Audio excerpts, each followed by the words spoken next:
ये आकाशवाणी है। कृपया हमारे अगले प्रसारण की प्रतीक्षा कीजिए। ये आकाशवाणी है। अभी आप आज राज्यसभा में प्रश्नकाल के दौरान हुई कार्यवाही की रिकॉर्डिंग सुनेंगे। This is the Delhi station of Akashvani.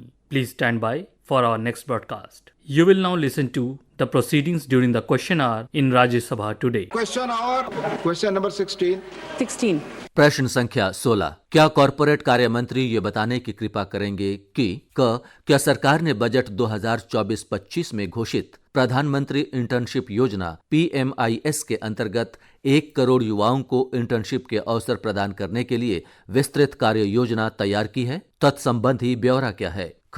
इस योजना के तहत शीर्ष 500 कंपनियों के साथ साझेदारी करने के लिए क्या कदम उठाए जा रहे हैं? तत्संबंधी ब्यौरा क्या है? क्या इस योजना से युवाओं के रोजगार, कौशल और रोजगार के भावी अवसरों में सुधार होगा? तत्संबंधी ब्यौरा क्या है? और इस योजना के अंतर्गत उपलब्ध कराई गई इंटर्नशिप का राज्यवार ब्यौरा क्या है? माननीय मंत्री जी। श्रीमती निर्मला सीतारामन, कॉरपोरेट कार्य मंत्री। So the answer is laid on the TV. First supplementary. Many government skill development programs focus only on training but fail to ensure employment. What concrete measures is the government taking under Pradhan Mantri Internship Scheme to guarantee post-internship job placements or further career opportunities? Sir, internship as different from employment is to give the youth who till now have not found an opportunity or because of their lack of having enough exposure and skill sets, the government wanted to give them the opportunity to get the internship or the exposure in the top 500 companies, and through that, with the exposure and with the internship having been completed, they'll be better placed to seek jobs. So in the budget of July 2024, when we came up with 5 different kinds of approaches, one to provide jobs, another to provide the contribution from the center to make sure that employers who are already with some kind of number of employees can bring in additional employees where the center would give them the support, both for the employee and for the employees. In those 5, one is such a program which provides for internship.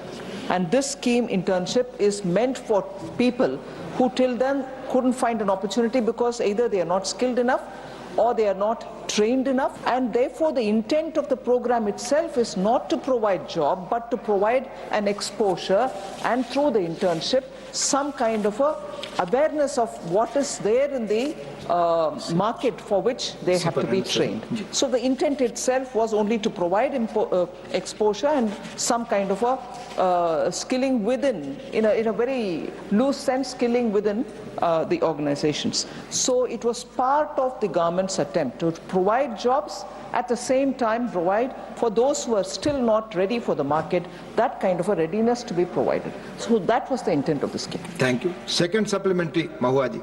With a history of in regions with the history of human trafficking and gender-based vulnerabilities, what specific safeguards are being implemented to ensure the safety and security of female interns under Pradhan Mantri Internship Scheme, and will there be any special provisions or reserved slots to encourage higher participation of women in this scheme?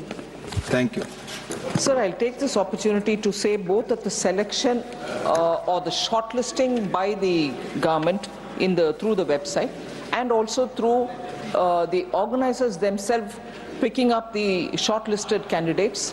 Scheduled caste, scheduled tribes, OBCs are being, as per the constitutional requirement, being given their due place.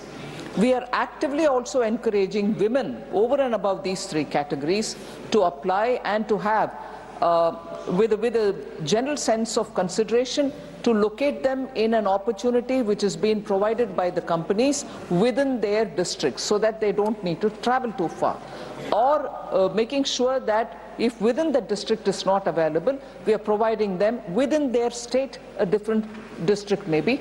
And women have found it very useful. In fact, we have put it out through our handles, the experiences of young girls who have come up and taken these opportunities to say what this opportunity is giving them.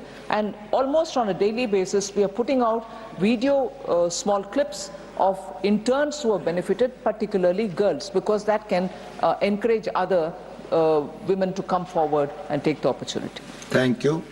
Third supplementary, Mania Mausam B. Noor ji. Thank you, sir. Sir, I would like to request the Honorable Minister to please state whether it is true that despite setting a target of 1,25,000 internships, only 10,000 internships have been provided under the PM internship scheme.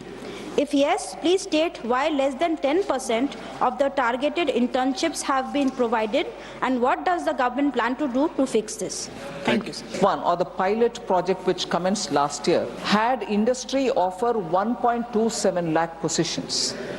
And all of those positions, meaning opportunities. Then potential candidates were asked to apply, and from then on, they are provided the opportunity to choose where within that district. Just as I 1 minute ago explained, that if the opportunity is available within the district and if they prefer to be there, they take it, or else they move to some other district where they want to go. So in the process of taking the final offer, not giving the final offer, taking by the candidate the final offer, time lapses and the opportunities and offers are there, so they are moving. And also, gradually, there are companies who are giving them some bit more extra. Some are providing lunch when they are there, some are providing them accommodation if they come from a different, although that is not from a different district, although that is not part of the tailored scheme.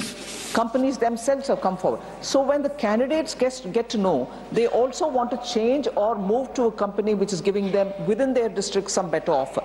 So in this process, there is an evolving side of the story where the offers remain and the students or the candidates who've come forward are also trying to find their choice, whichever is suitable. Even as this is happening about the first pilot, which started last year, the second pilot has commenced from January. Similarly, nearly 80 more companies have come with more offers. I'm glad to say, from among all the districts in the country, nearly in 743 districts, we've placed young people to be in the various positions. So it's an evolving situation, and I'm glad within the first 4 months of after announcing the July budget, we have this kind of a response. Thank you. Mania Rajni Patel ji. Sir धन्यवाद। आपके माध्यम से मैं पूछना चाहती हूँ मंत्री जी को कि PMI स्कीम जो है, जो 2024-25 में 1 करोड़ युवाओं को अवसर देने का इनका इरादा है, जिसमें 500 कंपनियां उन्हें साझेदारी करेगी, 1.67% उनका सिर्फ रेशियो अभी जो हमने कैलकुलेट किया तो ओनली 1.67% लोगों ने उनको एक्सेप्ट किया है। तो किस तरह से इस स्कीम को टारगेट को प्राप्त करने के लिए सरकार कोशिश करेगी?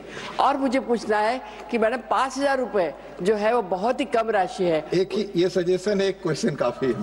Thank you. So I would like to first of all say 5,000 rupiah is for an intern to start with, where the government is giving 4,500 and 500 from the company side. If it has come, we'll have to get the inputs and see what to do. But at the moment, the cabinet approved thing is only this much. I mean, as was presented in the budget of July 24. That is one thing, sir. As regards honourable members' first question, there is a lot of awareness campaign that we are holding. Government is spending a lot of time to ensure that more young people get to know about it. That is why speaking to the candidates who have taken the offer to come back and also put their video out of saying what their experience has been, so that more people can come. In fact, I'll take this opportunity, Deputy Chairman, sir, to request all members of parliament in this August House. I'll request members of parliament to actively encourage in your respective states and constituencies youth who want to benefit from this. We will be happy, more than happy, to have them on board and take them through the scheme and its benefits, and let them have the choice as to what they want to do, which company do they want to go, which district. Although, of course, beyond 3 selections, we would not entertain a candidate to say, no, I don't want first, I don't want second, I don't want third, but I can go on doing. 3 offers we we give. They can choose from that. So I request all members through you, sir, that if they want to tell youth in their areas, we'll be happy to take them on board through a transparent process in the website. Thank you, Honorable Minister. Mani Shri Sujit Kumar. This is an excellent scheme, and the benefits of this scheme should also accrue to our youth living in small towns and rural areas. Ma'am FM just mentioned that the government is doing a lot to disseminate the scheme. I would like to know through you from her, sir, what are the facilities being offered to ensure that youth from rural areas are able to take benefit of this scheme, and how does she foresee making this scheme more popular in tribal areas of our country? Thank you. Honorable Minister. Sir, the kind of, I don't want to say it, facility, what the scheme entails is, first we spread the information, then we put out the list of offers which are there. Then the companies which come forward, we also sort of request them if they can offer more than the money which we are giving. The money that the government is giving is 4,500 rupees per month for 12 months. And the companies from their side give 500 rupees to this 4,500 and make it a 5,000 rupees for each month for 12 months. And once the young person joins this offer in some company, either within their district or within their state, a one-time amount of 6,000 rupees is given to the young man or young woman so that they can bear with their first initial expenditure. So beyond this, companies have come forward to give lunch, as I said, or sometimes accommodation, and also sometimes within the organization have a mentor who is going to tell them about how to go about it, what is it that the company does, what are the other things which the area in which he's working, beyond that area, what are the company's activities like. So the mentorship is available in some companies and so on. So these are the initial offerings which we made, for which there is response. And on the specific question of how are we spreading it in tribal areas, the awareness campaigns that we hold are in all languages of India. They are through radio, television, or through paper advertisements.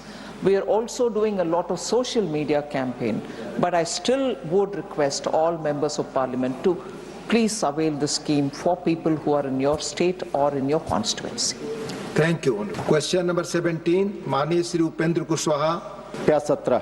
प्रश्न संख्या 17। क्या उपभोक्ता मामले, खाद्य और सार्वजनिक वितरण मंत्री ये बताने की कृपा करेंगे कि क विगत 3 वर्षों के दौरान न्यूनतम समर्थन मूल्य MSP पर धान और गेहूं की खरीद हेतु क्या लक्ष्य निर्धारित किए गए थे और लक्ष्य की तुलना में कितनी मात्रा में खरीद की गई, तत्संबंधी राज्यवार ब्यौरा क्या है, और ख विगत 3 वर्षों के दौरान उक्त खाद्यान्नों की खरीद पर कितनी राशि व्यय की गई, तत्संबंधी राज्यवार ब्यौरा क्या है। माननीय मंत्री जी। श्री प्रहलाद जोशी, उपभोक्ता मामले, खाद्य और सार्वजनिक वितरण मंत्री। फर्स्ट सप्लीमेंट्री माननीय उपेंद्र जी। महोदय, सबसे पहले तो मैं बहुत धन्यवाद देना चाहूँगा हमारे प्रधानमंत्री जी ने जो देश के किसानों के साथ वादा किया है कि उनकी फसलों का मूल्य जितनी लागत है उससे ज़्यादा मिले, और इस दृष्टि से धान और गेहूं खरीद के मामलों में भी माननीय मंत्री जी ने इस बात का ध्यान रखा है, और किसानों के कई इशूज हैं, इन इशूज को एड्रेस भी किया है। इसमें इन्होंने MSP की गणना के लिए कहा है कि 50% लागत पर कम से कम मार्जिन के साथ MSP तय किया जा रहा है। इस इशू को एड्रेस किया। दूसरा इशू, किसानों से जो धान और गेहूं की खरीद होती है उसमें देरी पहले होती रही है, इसको भी इन्होंने एड्रेस किया है, जो इन्होंने अपने जवाब में बताया है। भंडारण, परिवहन और खरीद केंद्र में निवेश के मामला में भी जो इशू था इसको एड्रेस आपने किया है। लेकिन एक बड़ा इशू जो मैं अपने राज्य में देख रहा हूँ, बिहार में, वह इशू है MSP पर जितना पैसा आप खर्च करते हैं उतना पैसा वास्तव में जो किसान है उसको नहीं मिल पाता है, और कहीं ना कहीं इस सिस्टम में बीच में थर्ड पार्टी की एंट्री हो जाती है, बिचौलिए आ जाते हैं। और नतीजा होता है कि बिचौलिए सरकार के पैसा को हड़प लेते हैं जो किसानों को मिलना चाहिए था, लेकिन किसानों को नहीं मिलता है। तो माननीय मंत्री सवाल संक्षिप्त। माननीय मंत्री से मैं जानना चाहता हूं कि क्या यह इशू माननीय मंत्री जी के ध्यान में, विभाग के ध्यान में आया है? अगर आया है तो इसको रोकने की दिशा में क्या कार्रवाई की जा रही है, और नहीं अगर इशू आया है तो इस तरह की शिकायत को देखने के लिए, उसकी परख के लिए क्या कोई रास्ता अपनाएंगे? धन्यवाद। माननीय मंत्री। सर, जैसे माननीय सदस्य ने बहुत इम्पोर्टेंट सवाल उठाया है, इसमें तो मैं इतना ही कहना चाहता हूं, हमारे जो सिस्टम है, सिस्टम के अनुसार there are two systems, one is DCP, decentralised procurement, one is non DCP, means हम खरीदते FCI वगैरह वगैरह से, लेकिन दोनों विषय में हम स्टेट का एजेंसी जो रहता है, स्टेट गवर्नमेंट का मदद हम लेते हैं। जैसे माननीय सदस्य ने जिक्र किया, बहुत बड़ा नेता है बिहार के, उन्होंने जिक्र किया, उसके अनुसार 18-19 से मोदी जी आने के बाद हमने 50% of the overall all India weighted average cost production का जो है, उसका कॉस्ट ऑफ द प्रोडक्शन के 50% हम देने का पहली बार मोदी जी के सरकार में शुरू हुआ है। लेकिन इसमें जो बिचौलियों की बात उन्होंने कहा, इसमें मैं इतना ही कहना चाहता हूं, आज के दिन में हम DBT के माध्यम से ही हम जो किसान इधर इन DCP और नॉन DCP स्टेट में जहां तक हमको धान देते हैं MSP में या वीट देते हैं, हम डायरेक्टली 48 आवर्स में किसान के अकाउंट में पैसा भेजते हैं। हम स्टेट गवर्नमेंट के भी जहां हम नॉन DCP स्टेट है, वहाँ तो डायरेक्टली हम स्टेट गवर्नमेंट को ही देते हैं। नॉन DCP स्टेट में FCI को देते हैं, FCI इंटर स्टेट को ही देते हैं। Ultimately we have instructed the state government to directly credit into the accounts of the farmers. Specific शिकायत है तो अगर मुझे भेजते हैं तो हम जरूर इसमें कार्रवाई करेंगे, लेकिन प्रधानमंत्री जी का इच्छा है, ये जो पहले एक समय था 1 रुपये हम दिल्ली से बेचते तो 15 पैसा उधर जाके पहुंचते, वो स्थिति अभी चले गए हैं। That is everything will reach directly to the farmer. This is the position as on date. Specific अगर कंप्लेंट है तो मैं जरूर इसके बारे में देखभाल करूंगा। Second supplementary. माननीय उपेंद्र जी। महोदय, माननीय मंत्री जी ने ठीक कहा है, DBT के माध्यम से डायरेक्ट किसानों के खाते में पैसा जाता है, लेकिन किसानों की कुछ मजबूरी होती है। एक मजबूरी तो परिस्थिति के कारण उसके सामने है, और दूसरी मजबूरी बिचौलिए मिली भगत से कुछ सिचुएशन ऐसा क्रिएट कर देते हैं कि किसान की मजबूरी बढ़ जाती है, और उसके चलते किसानों का धान या गेहूं समय पे नहीं बिक पाता है। नतीजा होता है कि मजबूरी में जो शर्त बिचौलिए या वहाँ जो सिस्टम के लोग हैं उनकी मिली भगत से जो शर्त तय की जाती है, उस शर्त को किसान मानने के लिए मजबूर होता है। पैसा उसी के अकाउंट में जाता है, लेकिन उससे बहुत महत्वपूर्ण क्वेश्चन। हाँ, सब सारे क्वेश्चन महत्वपूर्ण तो उस शर्त को मानने के लिए मजबूर हो जाता है, और नतीजा है उस पहले ही विड्रॉल पर लोग सिग्नेचर करा लेते हैं किसान से, और किसान को जितना MSP पर मिलना चाहिए उससे कम पैसा बाद में कैश निकाल के दिया जाता है। तो यह आप रिसीव कीजिए, यह जो समस्या है, और इसके हिसाब से जरूर हम आग्रह करेंगे कि कार्रवाई हो, ताकि किसान को 100% जो उसके अकाउंट में आप देते हैं निश्चित रूप से जाता है, लेकिन फिर उससे जो ले लिया जाता है इस पर कोई ना कोई अंकुश लगाने की व्यवस्था होनी। धन्यवाद। दूसरा मेरा क्वेश्चन है कि महोदय, प्लीज माननीय मंत्री जी और माननीय मंत्री जी को और भी सवाल लेने हैं। उपेंद्र जी। महोदय, अभी तो और भी क्वेश्चंस है, प्लीज। एक ही सप्लीमेंट्री मैंने किया। दूसरा सप्लीमेंट्री अंतिम है आपका, आप पूछ लें। महोदय, 2022 तक जो विभाग से एक आंकड़ा पहले प्राप्त हुआ है, उसके हिसाब से कुछ अनियमितता की सूचना विभाग को मिली है और 2022 तक उसकी रिपोर्ट भी प्राप्त है। हम जानना चाहते हैं कि यह अनियमितता किस तरह की है और 2022 के बाद क्या उसका आंकड़ा और बढ़ा है, ये मेरा क्वेश्चन। धन्यवाद। तक बिहार का सवाल है, Bihar is a deficient state sir. Bihar में जितना रिक्वायरमेंट है, राइस का रिक्वायरमेंट है 40 LMT, वीट का रिक्वायरमेंट है 11 LMT, तो उतना तो उधर प्रोक्योर नहीं होता है। और उसके साथ ही साथ जो आज के दिन में, जैसे मैंने कहा, हम DBT माध्यम से ही करते हैं। स्पेसिफिक कंप्लेंट है तो हम इसमें इंक्वायरी करा देंगे। और डेफिशिएंट स्टेट है, इसीलिए हमने तो अभी मैंने एक मंत्रीगणों का जहाँ डेफिशिएंट प्रोक्योरमेंट हो रहा है, स्पेशली वीट का, मैं सबसे मीटिंग भी किया हूँ और मीटिंग करके स्पेशली वीट का प्रोक्योरमेंट ज़्यादा करने के लिए हमने सबसे आग्रह किया है। और आग्रह करते करते जो कुछ भी व्यवस्था, स्टोरेज से लेके सब कुछ व्यवस्था करने के लिए हमने एक विशेष प्रयास हमारे डिपार्टमेंट्स में हो रहा है।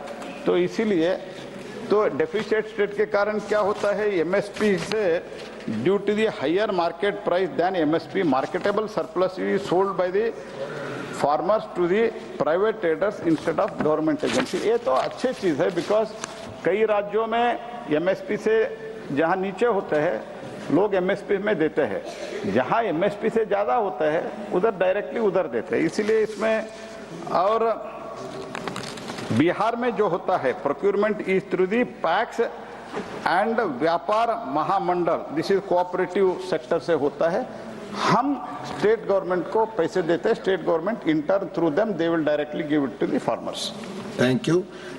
थर्ड सप्लीमेंट्री माननीय दिग्विजय सिंह जी। सभापति महोदय, एक तरफ तो माननीय प्रधानमंत्री जी ने MSP को कानूनी दर्जा देने के लिए वादा किया, पंजाब और हरियाणा किसान भूख हड़ताल पे। दूसरी तरफ यदि आप देखेंगे तो निरंतर इनका MSP पर धान व गेहूं कम खरीद करते जा रहे हैं और साथ साथ जो राशि खर्च की जाती है उसमें भी जहां 2021-22 में 79,000 था, घटकर 71,000 रह गया और FCI के लिए भी 2,08,000 था, घटकर 1.39 हो गया था। मैं आपसे अनुरोध करना चाहता हूं कि एक तरफ प्रोक्योरमेंट कम होता जा रहा है, लागत बढ़ती जा रही है, दूसरी तरफ उपेंद्र नाथ कुशवाहा जी ने माननीय से पूछा था, इसमें भारी भ्रष्टाचार है। मेरा माननीय मंत्री जी से निवेदन है, मेरा निवेदन का प्रश्न है कि आप जो FAQ तय करने के लिए जो न्यूनतम अर्हताएं होना चाहिए उस अधिकारी की, सर्वेयर की, वो क्या है और क्या उसका पालन हो रहा है? क्योंकि मेरा ये अनुभव है कि मौके पर डेली वेज एम्प्लॉयज ये कर रहे हैं और खुलेआम भ्रष्टाचार हो रहा है। उपेंद्र नाथ कुशवाहा जी ने जो बात कही है बिल्कुल सही है, वो FAQ रिजेक्ट कर देते हैं किसान का, रात को वही माल व्यापारी खरीद लेता है और वही किसान के नाम से व्यापारी से बहुत भारी भ्रष्टाचार इसके अंदर है। माननीय मंत्री जी। माननीय मंत्री। सर, ये जो माननीय दिग्विजय सिंह भी बात कर रहे हैं, ये बात कर रहे हैं शायद उनके कालखंड के, क्योंकि आज के दिन में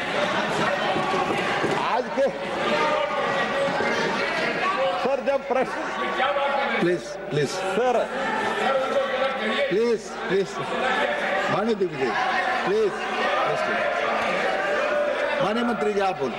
सर, इन्होंने जो 21-22 का उदाहरण दिया सर, प्लीज प्लीज सीट पर बैठ कर प्लीज। हाँ, आप जवाब। सर, दिग्विजय सिंह जी को सुनने तो समझ आएगा ना। प्लीज। हाँ। सर, मैं तो इतना ही कहना चाहता हूँ, ये जो बात कर रहे हैं 2021 और 21-22 का, एक कोविड कालखंड में हमने एडिशनल जो अलोकेशन किया था स्टेट को, उस टाइम ज़्यादा हुआ था। बाद में जो नॉर्मल अलोकेशन है वो नॉर्मल अलोकेशन सभी राज्यों में हो रहा है। हमने रिसेंटली एक एडवर्टाइजमेंट भी हमने दिया था, every grain whenever it is needed, if farmer comes to the government, the Modi government is prepared to purchase every grain. This is what has been assured, and we have done that. That is on record. Number two, sir, 2004 to 2014 कितना procurement होता था, sir? The paddy, the procurement was 4,590 LMT. 2014 to 2024 क्या हो रहा है, sir?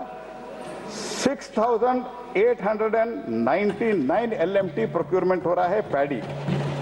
और as far as wheat is concerned, 2004 to 2014 2,140 LMT होता था। अभी मोदी जी के कालखंड में 3,072.58 LMT हो रहा है। और सर इनको थोड़ा सुनने का आदत रखना है, सर प्लीज। सर इनको सुनने का आदत रखना है प्लीज। सर इनके कालखंड में व्हाट वाज द एमएसपी, इसके आधार पर सब कैलकुलेट कर सकते हैं, sir. Sir total 2004 to 2014 4,40,498 rupees, 4,40,498 crore rupees was paid to the farmers in 10 years. Whereas in the Modi period, for the paddy, 12,51,403 rupees is paid, sir. It is 3 times, sir. 3 times more we have paid to the farmer, sir. As far as wheat is concerned, sir, as far as wheat is concerned, इनके कालखंड में 2004 इनके कालखंड में 2004-5 to 2013-14 तक 2,26,817 होता था। मोदी जी के कालखंड में 5,44,324 करोड़ रुपीस, इनके कालखंड में 2,26,687 करोड़ इनके कालखंड में होता था। हमारे कालखंड में 5,44,324, that is more than 2.5 times directly credited to the accounts of the farmer, sir. This is the Modi ji का अमृत काल है। और ये तो डीबीटी से माध्यम से होता है। इन्होंने आधार वगैरह सर के विदाउट एनी आधार करके रखा था, लेकिन आधार, जनधन और मोबाइल तीनों मिला के डीबीटी के माध्यम से हम डायरेक्टली फार्मर्स पे अकाउंट में पैसा भेज रहे हैं। कोई इसमें भ्रष्टाचार नहीं है। पहले मैंने कहा था कि पहले एक जमाना था ना, मैं 1 रुपए बेचता हूं दिल्ली से, 15 रुपए पहुंचते हैं। नहीं, 1 रुपए दिल्ली से जब मोदी सरकार में बेचते हैं, पूरा 1 रुपए किसान के खाता में जाता है, सर। ये मोदी जी का रिकॉर्ड। माननीय श्री KRN राजेश कुमार, प्लीज जाता है, सर। मेरा आग्रह है कि सवाल और जवाब दोनों में ब्रीफ हो, तो और अधिक सवाल हम लोग माननीय मेंबर्स के ले सकते हैं। Mister KRN Rajesh Kumar, your supplementary. Honorable Deputy Chairman, sir. Wait for a minute. Honorable LOP कुछ कहे। सर देखिए, मई तू की बात नहीं है। इस वक्त आप जो खरीदते हैं, उस खरीदार वहां पर जो अपॉइंट किए हैं डेली वेजेस और विदाउट एनी क्वालिफिकेशन, वो क्या करते हैं कि मीडिएटर के जैसा एक्ट करते हैं बिटवीन अपना व्यापारी और बिचौले बोलिए। तो उसमें क्या होता, गड़बड़ी होती है। और उनको क्या करते हैं, अगर मैं माल ले जाता हूँ, मेरी माल अगर अच्छी भी है, अब तुअर की उदाहरण देता हूँ, तुअर मेरा अच्छा भी है तो वो रिजेक्ट कर देते हैं, सेकंड ग्रेड में डाल देते हैं। और जो उनको होना है उसको फर्स्ट ग्रेड में डाल देते हैं। उससे क्या होता है कि ये जो मीडिएटर है वो बोलता है कि मैं ये खरीदने लगाता हूं और बाकी का जो असल आदमी है वो फिर, तो ये बात आज हो रही, तुम्हारे जमाने में 35% था, 40% था। अरे छोड़ो, वो बोल बोल के तो तुम अधिकार। माननीय KRN Rajesh Kumar, please put your question. Yes, put your question now. Put it. Honorable Deputy Chairman, sir, my supplementary question is, demand for wheat in Tamil Nadu has increased. Will the Honorable Minister increase the present allotment of wheat from 8,500 tons to 20,000 tons per month? Already the Tamil Nadu Civil Supply Corporation sent the request, sir. Whether it is under the consideration? Thank you. माननीय मंत्री जी। Sir, एक व्यवस्था है procurement के लिए और disbursement के लिए, और एक रेशो रहता है, उस रेशो के आधार पर ये डिस्पर्समेंट होता है। माननीय प्रफुल्ल पटेल जी। डिप्टी चेयरमैन सर, धान की जो खरीद होती है MSP पे होती है, और मुझे खुशी है कि हर साल हमारी सरकार CACP के इनपुट्स को लेकर MSP किसानों का धान, गेहूं और इत्यादि जो फसल है उस पर बढ़ाते जा रही है। और उसके साथ साथ मैं ये भी कहना चाहूँगा कि कुछ राज्य सरकार मोदी जी के विजन को देखते हुए कि किसानों की आय बढ़े, इसके लिए और भी प्रयास कर रही है।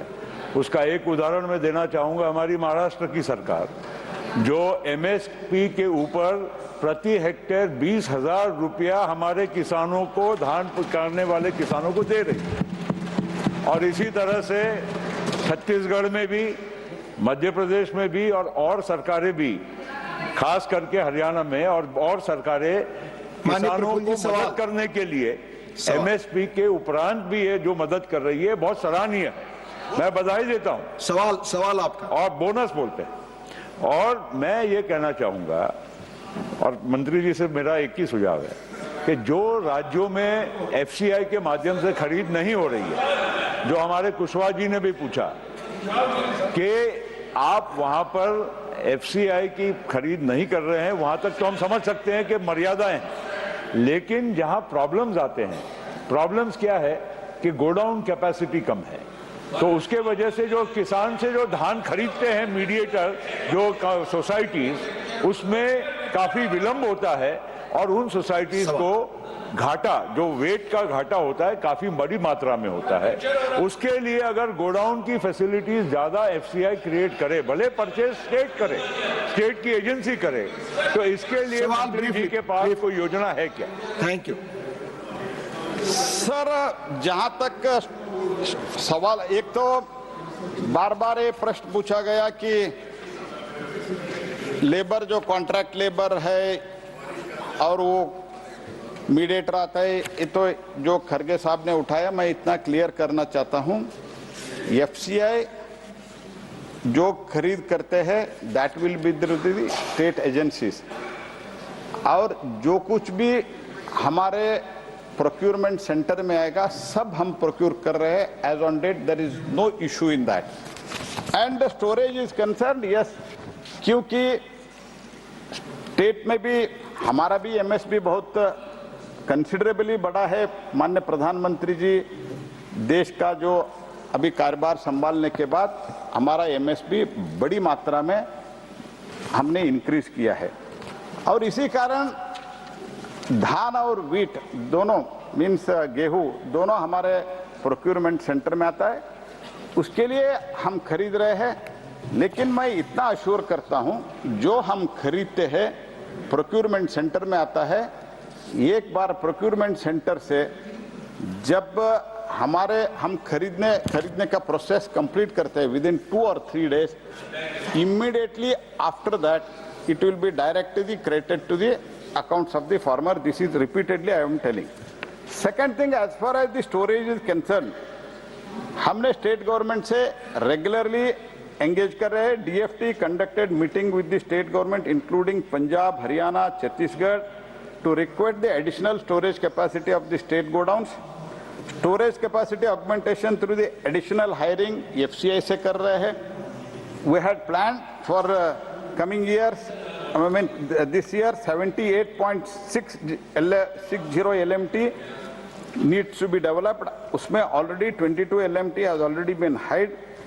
और शिफ्ट इन प्रधानमंत्री गरीब कल्याण अन्न योजना ये भी हम कर रहे हैं. ऑप्टिमाइजेशन स्टोरेज इन मध्य प्रदेश में ज़्यादा स्टोरेज फैसिलिटी है, उसको उपयोग करने के लिए हमने व्यवस्था ऑलरेडी शुरू किया है. और पंजाब और हरियाणा में ज़्यादा स्टोरेज करने के लिए पंजाब और हरियाणा सरकार से बातचीत करके उधर व्यवस्था की है. और ज़्यादा जो हमारे पास आज के दिन में राइस है वो एथेनॉल के भी लिए दे रहे हैं, तो उधर हमारा 28 LMT जाएगा. और ओपन मार्केट में सेल्स का प्राइस भी मोदी जी के कालखंड में it was 34 rupees, now we have brought it down to 22.50 rupees per kg with the help of honorable finance minister, and I thank her also. I thank honorable prime minister. Thank you. Now question number 18, Dr. Medha Visram Kulkarni. Question number 18 sir.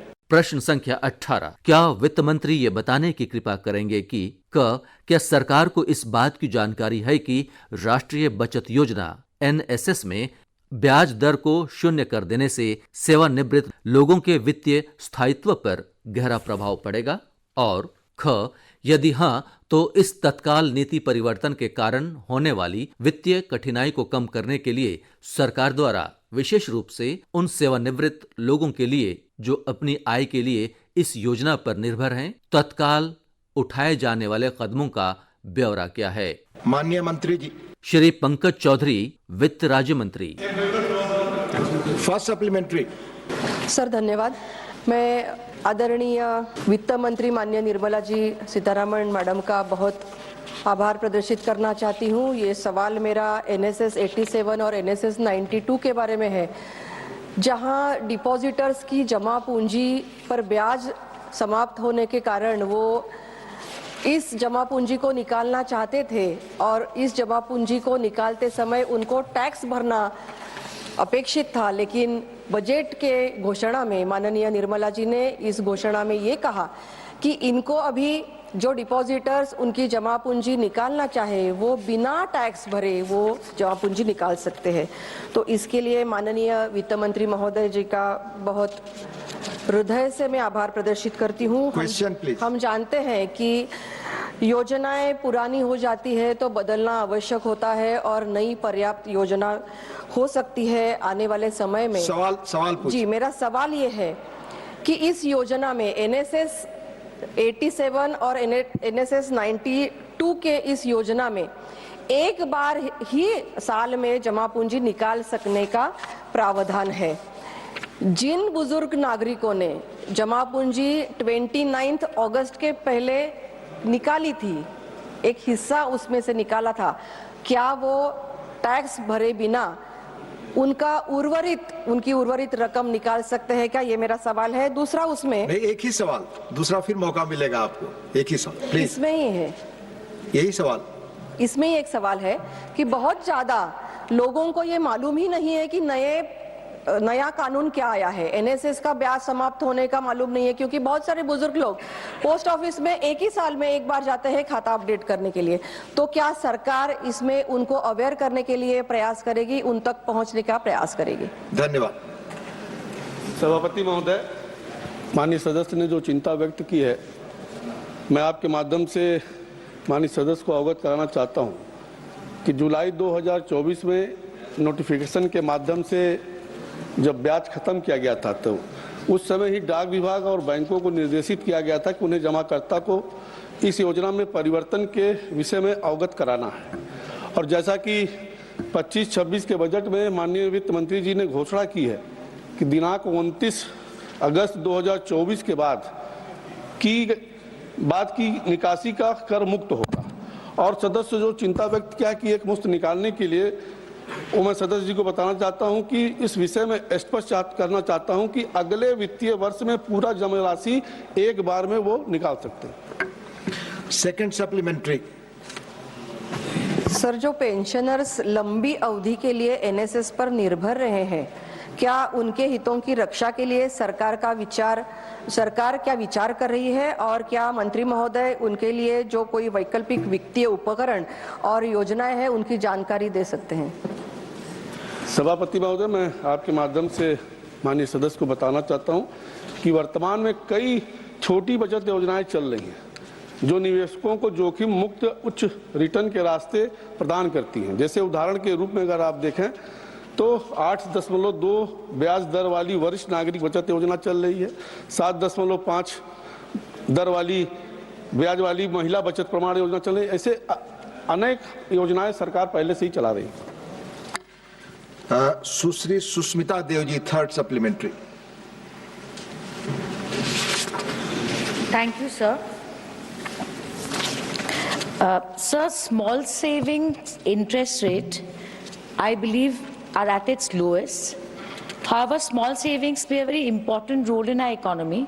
I would like to ask the Honorable Minister, through you, sir, that what measures is the government taking, if at all, to increase the entire volume of small savings in the economy? Thank you.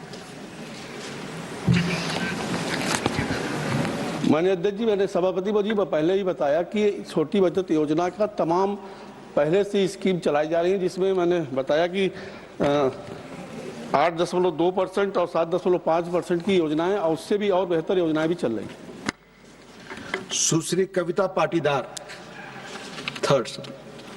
माननीय उपसभापति महोदय, समृद्धि सुकन्या योजना, महिला बचत प्रमाण पत्र योजना से देश में नारी सशक्तिकरण के साथ उनका आर्थिक मजबूतीकरण भी हुआ है। मैं माननीय प्रधानमंत्री जी और वित्त मंत्री जी का आभार मानती हूं। मैं माननीय मंत्री जी से ये जानना चाहती हूं कि योजनाओं से माता बहनों के कल्याण के लिए सरकार इस दिशा में और क्या प्रयास कर रही है? सभापति महोदय, सवाल तो ये एनएसएस का था, लेकिन माननीय सदस्य ने जो पूछा है, प्रधानमंत्री जी की सदैव शुरू से ये चिंता रही है कि समाज के सभी वर्गों की और खास तौर से महिलाओं के लिए उनको विशेष योगदान दिया जाए, चाहे एसएसजी ग्रुप के माध्यम से, सभी योजनाओं के माध्यम से उनको लाभ पहुंचाया जाए। Fifth supplementary, last doctor show Kumar Mittal. Doctor show Kumar Mittal. RBI हमारे देश में 265 करोड़ बैंक खातों में 212 लाख करोड़ के डिपॉजिट्स हैं, जिनमें 16 करोड़ करंट अकाउंट्स में 20 लाख करोड़ प्लस और 220 करोड़ सेविंग अकाउंट्स में कुछ 66 लाख करोड़ प्लस और 27 करोड़ टर्म डिपॉजिट में तकरीबन 12 लाख करोड़ के डिपॉजिट्स हैं। लेकिन कासा के नाम पर बैंक मुनाफाखोरी करते हैं और सेविंग अकाउंट्स पर सिर्फ 2 से 3% ब्याज देते हैं, जो कि इन्फ्लेशन रेट से भी कम है। मतलब कि जो पैसा जमा करा रहे हैं हमारे गरीब लोग, बुजुर्ग लोग, उनको उसकी वास्तविक वैल्यू नहीं मिल पा रही है। सवाल ये है कि क्या सरकार आरबीआई एक्ट 1934 की धारा 7 के तहत आरबीआई को निर्देश देगी कि सेविंग बैंक अकाउंट्स की ब्याज दरों को महंगाई दर के अनुसार बढ़ाया जाए, व सेविंग और एफडी को दी जाने वाली ब्याज की दरों में अंतर को 1 से 2% तक सीमित किया जा सके, ताकि आम जनता के हितों की रक्षा की जा सके। धन्यवाद। पहले तो ये सवाल मूल पर से संबंधित नहीं है, लेकिन आरबीआई समय समय पर इसका परीक्षण करती रहती है।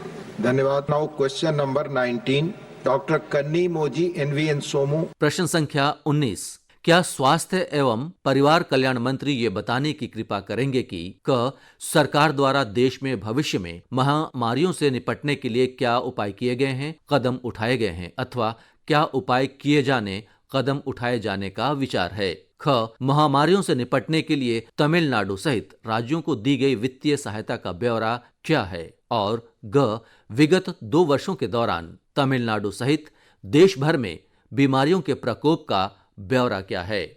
माननीय मंत्री जी। श्री प्रताप राव गणपत राव जाधव, स्वास्थ्य एवं परिवार कल्याण राज्य मंत्री। फर्स्ट सप्लीमेंट्री, डॉक्टर कन्नी मोजी जी। COVID-19 pandemic was the worst public health emergency witnessed in the recent years. As we are already to tackle any such pandemics in the future is a billion-dollar question. To take effective, timely action, a pandemic preparedness and emergency response fund needs to be established. Sir, the PM Cares Fund was registered as a public charitable trust under the Registration Act 1908 on March 7, 2020, aimed to create a financial reserve to address health emergencies and is still receiving donations. I would like to know from the Honorable Minister through you, sir, the total donations received and spent till date and steps taken by the government to pass new legislation and to formulate internationally legally binding rules and regulations, sir. Thank you.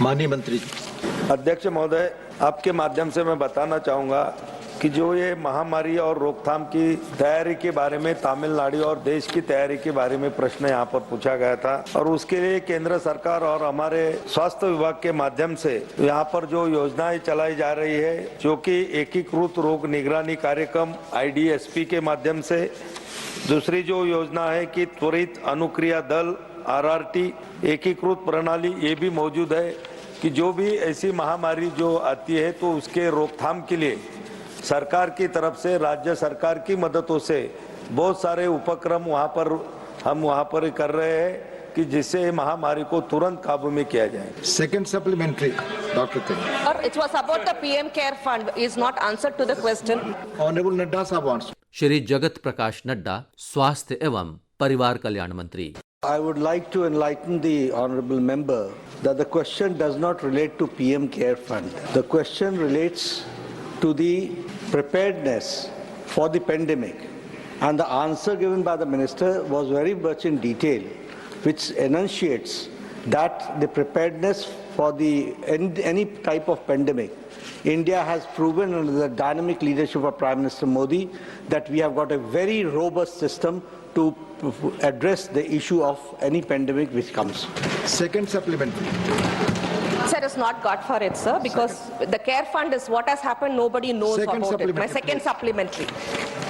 So the WHO's warned the world that 75% of future public health threats are likely to be zoonotic threats, which would be due to the emerging, re-emerging and new pathogens. I would like to know from the Honorable Minister through you, sir, whether the Union Government has allocated any funds to establish new state-of-art, any steps taken to diagnose the facilities and to improve core capacities for screening, sample collection and quarantine facilities at the international airports and seaports and establish national biosafety, biosecurity network with advanced to defend against the biological threats emanating from the abroad through land, sea and air, sir. Thank you.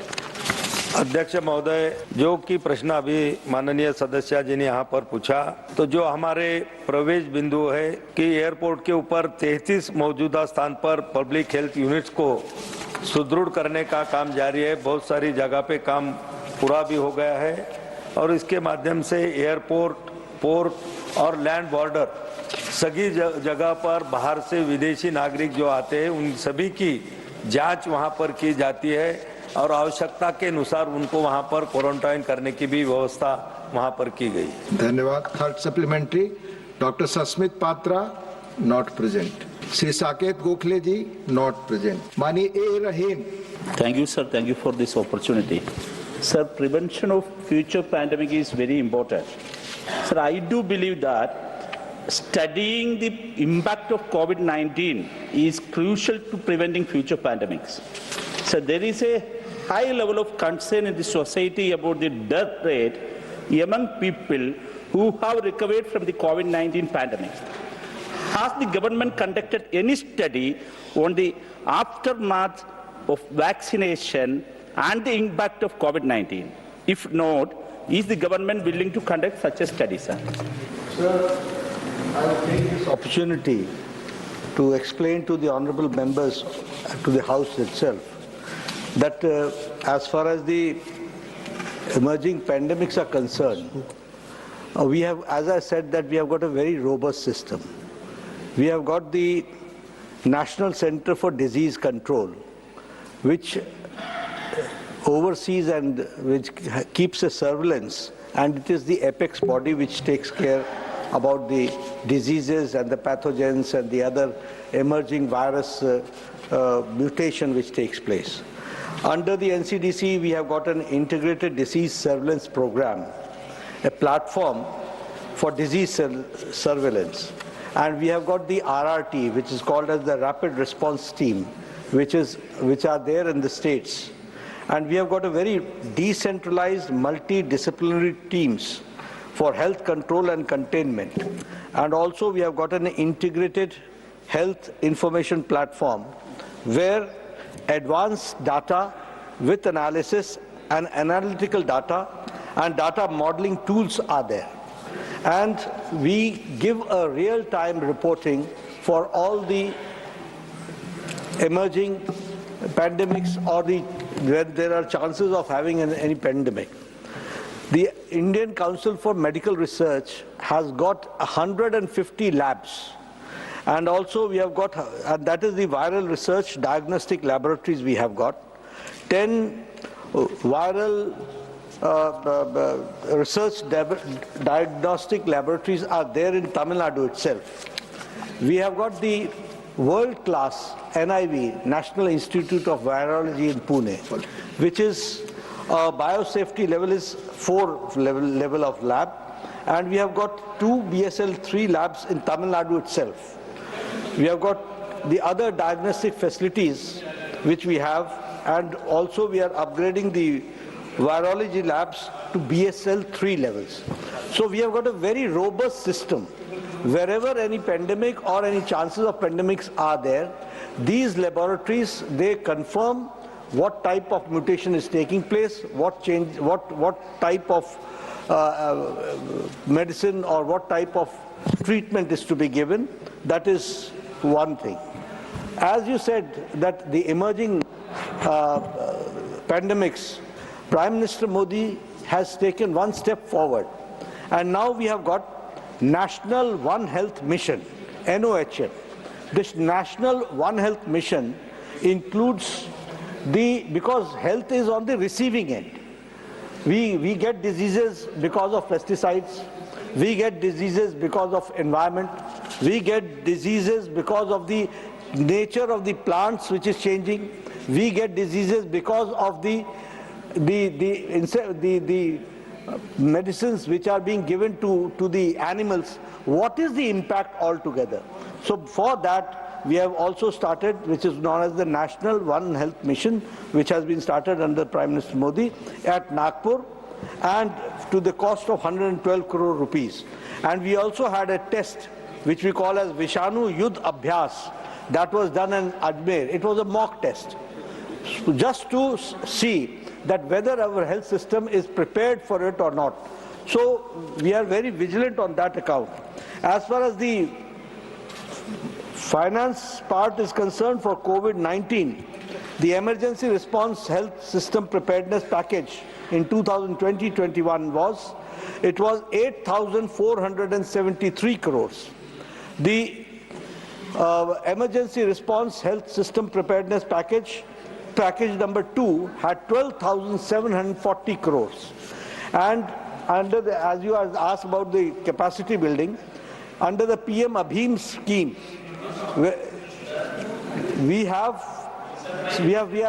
spending 64,000, just listen, 64,180 crore rupees, and for the preparedness, just for the preparedness, the component, we are spending 4,791 crores, and to Tamil Nadu we are giving 615 crores for critical care blocks and for the integrated public health system. Here I'd also like to say, you have asked about the diseases. Now here I would like to make it very clear. There is a difference between an outbreak of a pandemic and an incident. Sometimes the states report to have an outbreak, which is not an outbreak. It is the incident which has taken place.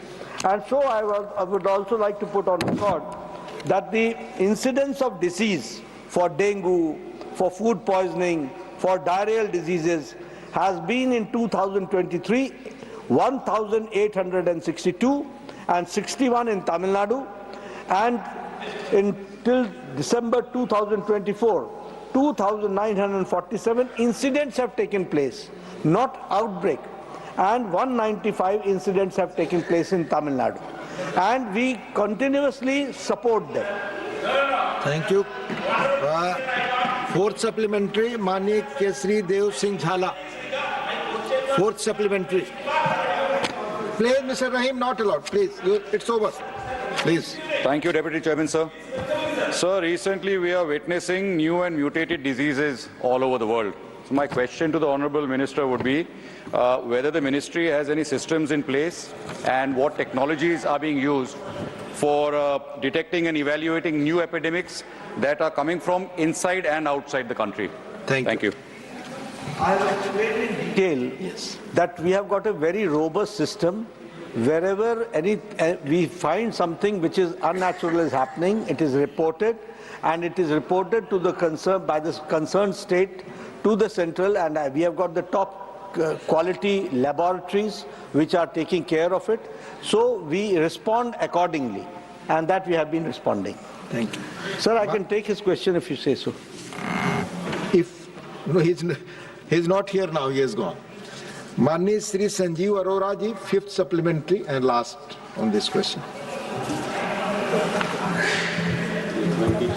Thank you, Deputy Chairman, sir. Through you, I would like to ask Honorable Minister a question.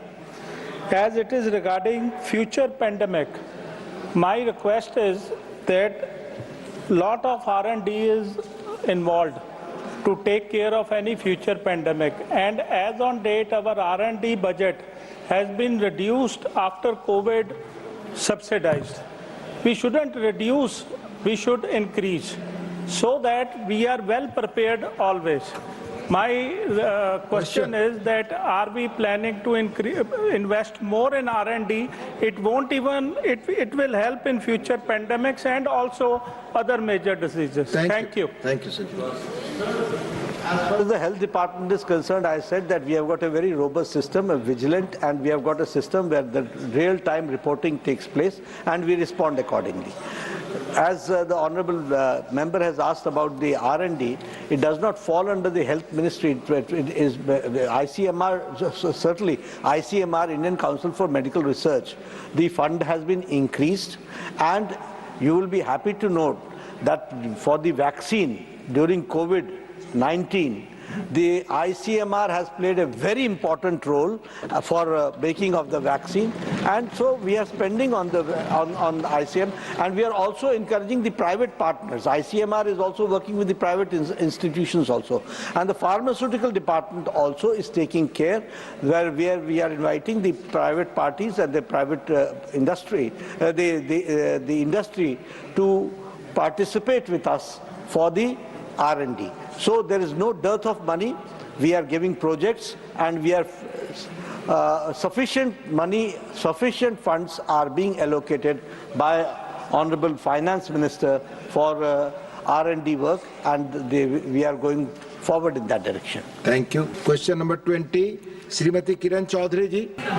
प्रश्न संख्या 20, क्या आयुष मंत्री ये बताने की कृपा करेंगे कि क आयुष वीजा के तहत रहने की अधिकतम अवधि का ब्यौरा क्या है और क्या इस अवधि को उपचार की आवश्यकताओं के आधार पर बढ़ाया जा सकता है? ख, क्या इस वीजा के लिए आवेदन करने वाले विदेशियों के लिए कोई वित्तीय गारंटी या बीमा संबंधी आवश्यकता है? और ग, यदि हाँ तो तत्संबंधी ब्यौरा क्या है? माननीय मंत्री जी। श्री प्रतापराव गणपतराव जाधव, आयुष मंत्री, स्वतंत्र प्रभार। विवरण सदन के पटल पर रखा। पहला supplementary Shrimati Kiran Chaudhary. Sir, first of all, I would like to say that Ayush is a very stellar program of the government, and I would like to thank the Honorable Prime Minister for giving impetus to this. And I would like to ask the Honorable Minister, are there any specific criteria or eligibility requirements for foreign nationals to qualify for the Ayush visa, particularly concerning the type of treatment they seek? And is there any provision for the caregivers or attendants of Ayush visa holders to obtain a visa for the same duration as the patient? माननीय मंत्री जी। सभापति महोदय, आपके माध्यम से मैं बताना चाहूँगा कि वैश्विक आयुष निवेश और नवाचार शिखर सम्मेलन 2022 में हमारे माननीय प्रधानमंत्री नरेंद्र मोदी जी द्वारा इस आयुष वीज़ा की घोषणा उस टाइम की गई थी, और आयुष वीज़ा के माध्यम से बाहर के लोग भी ज़्यादातर आयुष उपचार करने के लिए हमारे देश में आने के लिए आयुष वीज़ा के माध्यम से बहुत ही सरलता से यहाँ पर सुविधा उनको दी गई है। यहाँ आयुष वीज़ा की जो श्रेणियाँ उसमें 2 तरह के वीज़ा दिए जाते हैं। पहला पारंपरिक भारतीय चिकित्सा पद्धति में उपचार करने के लिए, और दूसरा जो है कि रोगियों के साथ आने वाले उनके अटेंडेंट के लिए, और ये आयुष वीज़ा भी इसके लिए उपलब्ध है, और ये आयुष अटेंडेंट वीज़ा भी उसके माध्यम से दिया जाता है। निश्चित रूप से प्रधानमंत्री का जो उद्देश्य है कि जो हमारा आयुष है, विशेषकर हमारा जो आयुर्वेद है, जो हमारी प्राचीन उपचार पद्धति है, योगा है, वो दुनिया के कोने कोने तक उसका प्रचार और प्रसार हो। तो ये आयुष वीज़ा के माध्यम से बहुत सारे लोग हमारे देश में आकर इससे उपचार कर रहे हैं। किरण जी, दूसरा supplementary. Deputy Chairman, sir, I'd also like to ask the Honorable Minister that are there any specific countries that are given priority regarding the for this Ayush visa? माननीय मंत्री जी। अध्यक्ष महोदय, ऐसे किसी देश को विशेष प्राथमिकता नहीं, पूरे देश को भी वहाँ पर आयुष वीजा की सहूलत दी गई है, और उसके माध्यम से लगभग 75 देशों से 1500-1600 के लगभग वीजा के माध्यम से प्रदेशी लोग यहाँ पर आकर हमारे आयुष ट्रीटमेंट या आयुष उपचार यहाँ पर ले चुके हैं। और बहुत सारे विदेशी जो लोग होते हैं कि वो टूरिस्ट वीज़ा लेकर आते हैं, लेकिन जहाँ जहाँ पर भी हमारे आयुष के सेंटर या केंद्र अच्छी तरह से चलते हैं, तो वहाँ पर भी वो 2-4-5 दिन का या 10 दिन का लेके वहाँ पर भी उपचार वहाँ पर वो लोग करते हैं। तो ऐसे किसी देश के लिए कोई विशेष सुविधा आयुष के माध्यम से नहीं दी गई। थर्ड सप्लीमेंट्री, माननीय Tiruchi Shivaji. Let me be very short. Yes. Whether the ministry is considering of including yoga and naturopathy as a system in the NCIS. Thank you. National Commission for Institution of System of Medicine. The time is over. अभी आप आज राज्यसभा में प्रश्नकाल के दौरान हुई कार्रवाई की रिकॉर्डिंग सुन रहे थे। You were listening to the proceedings during the question hour in Rajya Sabha today. This broadcast came to you from the Delhi station of Akashvani.